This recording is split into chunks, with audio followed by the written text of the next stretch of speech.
നമസ്കാരം. ഇന്നത്തെ പ്രധാന വാർത്തകളുമായി ഷാജി കടയ്ക്കൽ. തിരുവിതാംകൂർ ദേവസ്വം ബോർഡ് ഭരണ സംവിധാനം ഉടച്ചു വാർക്കണമെന്ന് SNDP യോഗം ജനറൽ സെക്രട്ടറി വെള്ളാപ്പള്ളി നടേശൻ. ശബരിമലയിലെ സ്വർണ്ണപ്പാളിയുമായി ബന്ധപ്പെട്ട് ഉയർന്ന ആരോപണങ്ങളടക്കം അന്വേഷിക്കാൻ CBI വരട്ടെയെന്നും വെള്ളാപ്പള്ളി പറഞ്ഞു. ഉണ്ണികൃഷ്ണൻ പോറ്റി മാത്രം വിചാരിച്ചാൽ ഇത്രയും വലിയ തട്ടിപ്പ് നടത്താൻ കഴിയില്ലെന്നും വൻ ശക്തികൾ ഇതിന് പിന്നിലുണ്ടെന്നും അദ്ദേഹം പറഞ്ഞു.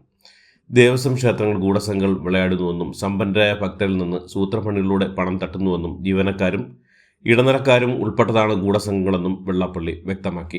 SNDP യോഗം മുഖമാസിക യോഗനാഥം എഡിറ്റോറിയൽ ആണ് വെള്ളാപ്പള്ളി നടേശൻ്റെ വിമർശനം. വാർത്തകൾ വിശദമായി.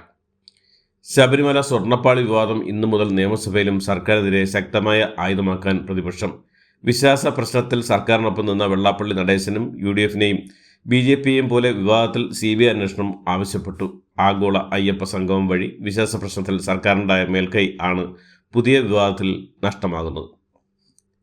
ശബരിമലയിലെ സ്വർണ്ണപ്പാളി വിവാദത്തിൽ സത്യസന്ധമായ അന്വേഷണം നടക്കണമെന്നും എല്ലാവരെയും ദേവസ്വം വിജിലൻസ് ചോദ്യം ചെയ്യട്ടെ എന്നും മുൻ Thiruvithamkoor Devaswom board president A. Padmakumar താൻ ദേവസ്വം പ്രസിഡന്റായിരിക്കെ ശബരിമലയിലെ ഒരു തരി പൊന്നു പോലും പോയിട്ടില്ലെന്നും പോകാൻ അനുവദിച്ചിട്ടില്ലെന്നും ഏത് അന്വേഷണവുമായി സഹകരിക്കുമെന്നും പത്മകുമാർ പറഞ്ഞു. ശബരിമലയിലെ ദ്വാരപാലക ശില്പത്തിലെ സ്വർണ്ണപ്പാളി ബംഗളൂരിലെ ജാലാഹള്ളി അയ്യപ്പ ക്ഷേത്രത്തിലും പ്രദർശിപ്പിക്കാൻ ശ്രമിച്ചിരുന്നു ദാരുശില്പി നന്ദകുമാർ ഇളവള്ളിയുടെ വെളിപ്പെടുത്തൽ. ശബരിമല തന്ത്രി ഇടപെട്ടയോടെയാണ് പ്രദർശനം നടക്കാതെ പോയതെന്നും പ്രദർശിപ്പിക്കുന്നത് ആചാരലംഘനമാണെന്നും തന്ത്രി അറിയിക്കുകയായിരുന്നുവെന്നും ഈ സമയം താൻ ജാലാഹള്ളിയിലുണ്ടായിരുന്നുവെന്നും നന്ദകുമാർ പറഞ്ഞു. ശബരിമലയിലെ ദ്വാരപാലക ശില്പങ്ങൾ വിജയ് മല്യയുടെ ഗ്രൂപ്പ് പറഞ്ഞത് സ്വർണ്ണത്താക്കട് ഉപയോഗിച്ചാണെന്ന വെളിപ്പെടുത്തലുമായി മാധ്യമപ്രവർത്തകൻ വേണു മാധവൻ. 1999 മുതൽ ശില്പങ്ങൾ സ്വർണം പൊതിയുമ്പോൾ വേണു മാധവൻ സന്നിധാനത്തുണ്ടായിരുന്നു. ശില്പത്തിൽ UB ഗ്രൂപ്പ് സ്വർണം പൂശിയതെന്ന വാദം തെറ്റാണെന്നും വേണു മാധവൻ പറഞ്ഞു. ശബരിമലയിലെ ശ്രീകോവിലിൻ്റെ വാതിൽ നിർമ്മിച്ചത് ബാംഗ്ലൂരിലാണെന്നും ഉണ്ണികൃഷ്ണൻ പോറ്റിയാണ് നേതൃത്വം നൽകിയെന്നും ദാരുശില്പി നന്ദകുമാർ എള്ളവള്ളി. ബാംഗ്ലൂരു സ്വദേശി അജികുമാറാണ് വാതിൽ പണിയുന്നതിനുള്ള 1 ലക്ഷം രൂപ സംഭാവനയായി നൽകിയെന്നും ബംഗളൂരു ജാലാഹള്ളി അയ്യപ്പ ക്ഷേത്രത്തിൽ തന്ത്രിയാണ് വാതിൽ നിർമ്മാണം ആദ്യമായി ആവശ്യപ്പെടുന്നതെന്നും അതിനുശേഷം ഉണ്ണികൃഷ്ണൻ പോറ്റി തന്നെ ബന്ധപ്പെട്ടുവെന്നും അദ്ദേഹം പറഞ്ഞു. കോൺഗ്രസും CPM കേരളത്തിൽ നടത്തിവരുന്ന ക്ഷേത്ര കൊള്ളകൾ അവസാനിപ്പിക്കാൻ സമയമായെന്ന് BJP സംസ്ഥാന അധ്യക്ഷൻ രാജീവ് ചന്ദ്രശേഖർ. കേരളത്തിൽ പതിറ്റാണ്ടുകളായി ഭരണം കൈയാളിപ്പോരുന്ന കോൺഗ്രസും CPM കാലാകാലമായി ഇന്നാട്ടിലെ ദരിദ്രരിൽ നിന്നും സാധാരണക്കാരിൽ നിന്നും കർഷകരിൽ നിന്നും വ്യാപാരികളിൽ ബിസിനസ്സുകാരിൽ നിന്നുമെല്ലാം നിരന്തരം കൊള്ള നടത്തി വരികയാണ്. ക്ഷേത്രങ്ങളുടെ നിയന്ത്രണം സർക്കാരിൽ നിക്ഷിപ്തമായി നിലനിർത്തുന്നത് എന്തിനാണെന്ന് ഇപ്പോൾ വ്യക്തമായിരിക്കുകയാണെന്നും രാജീവ് ചന്ദ്രശേഖർ അഭിപ്രായപ്പെട്ടു. ശബരിമലയിൽ വിശ്വാസികളുടെ കാണിക്ക വരെ അടിച്ചു മാറ്റുന്ന ദേവസ്വം ബോർഡും സർക്കാരും വിശ്വാസികളുടെ പണം ദുർവിനിയോഗം ചെയ്താണ് അയ്യപ്പ സംഗമം സംഘടിപ്പിച്ചതെന്ന് കോൺഗ്രസ് വർക്കിംഗ് കമ്മിറ്റി അംഗം രമേശ് ചെന്നിത്തല. അയ്യപ്പ സംഗമം എന്ന പേരിൽ സംഘടിപ്പിച്ച ടൂറിന് 3 കോടി രൂപയാണ് ഈവന്റ് മാനേജ്മെന്റ് കമ്പനിക്ക് ദേവസ്വം ബോർഡ് ഇപ്പോൾ കൈമാറിയിരിക്കുന്നത്. അയ്യപ്പ സംഗമത്തിന് ദേവസ്വം ബോർഡ് ഒരു പൈസ പോലും ചെലവാക്കില്ലെന്നും സ്പോൺസർഷിപ്പിലൂടെ പണം കണ്ടെത്തുന്നു എന്നുമായിരുന്നു സർക്കാരിൻ്റെയും ബോർഡിൻ്റെയും വീരവാദം. ശബരിമലയിൽ ദർശനത്തിന് രാഷ്ട്രപതി ദ്രൗപദി മുർമു ഒക്ടോബർ 22-ന് കേരളത്തിലെത്തും. തുലാമാസ പൂജയുടെ അവസാന ദിവസമാണ് രാഷ്ട്രപതി എത്തുന്നത്. അന്ന് രാത്രി തന്നെ മലയിറങ്ങി തിരുവനന്തപുരത്തെത്തും. ഒക്ടോബർ 22 മുതൽ 24 വരെ രാഷ്ട്രപതി കേരളത്തിൽ ഉണ്ടാകും.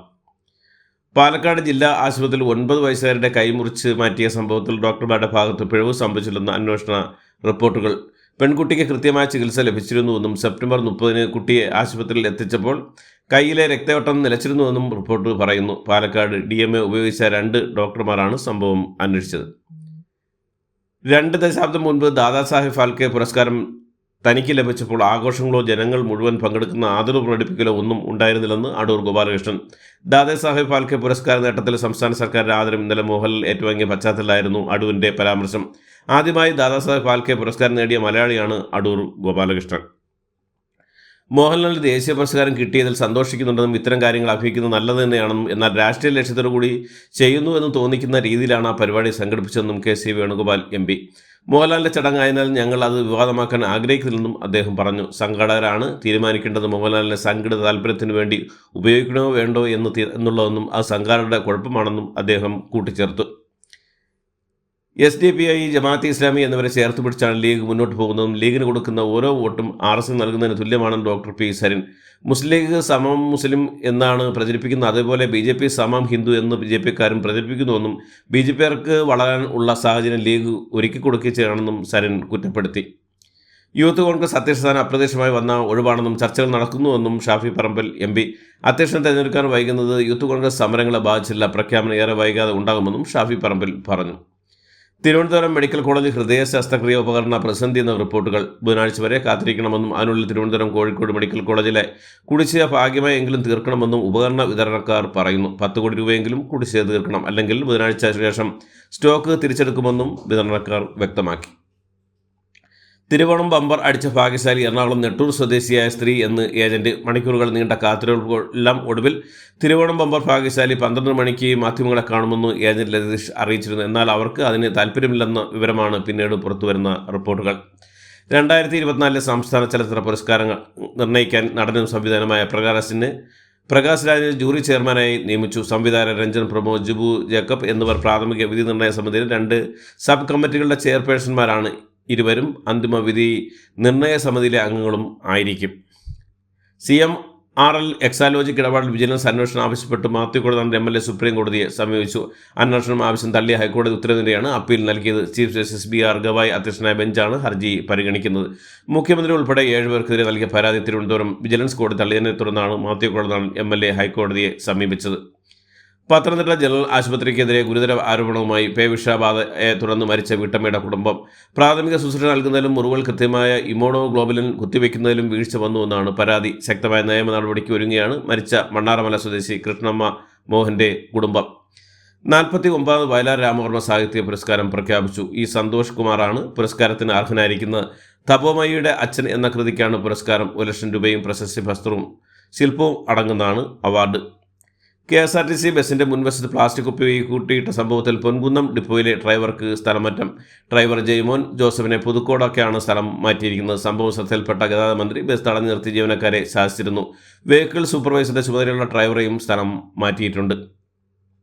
KSRTC ബസ്സിനകത്ത് പ്ലാസ്റ്റിക് കുപ്പി ഇട്ടാൽ നടപടിയെടുക്കുമെന്ന് ഗതാഗത വകുപ്പ് മന്ത്രി KP ഗണേഷ് കുമാർ. ആരും ഫേസ്ബുക്കിലും വാട്സാപ്പിലും എഴുതി മെനക്കേണ്ട ആവശ്യമില്ലെന്നും താൻ മന്ത്രിയായിരിക്കുമെങ്കിൽ നടപടി എടുത്തിരിക്കുമെന്നും ഗണേഷ് കുമാർ കൂട്ടിച്ചേർത്തു.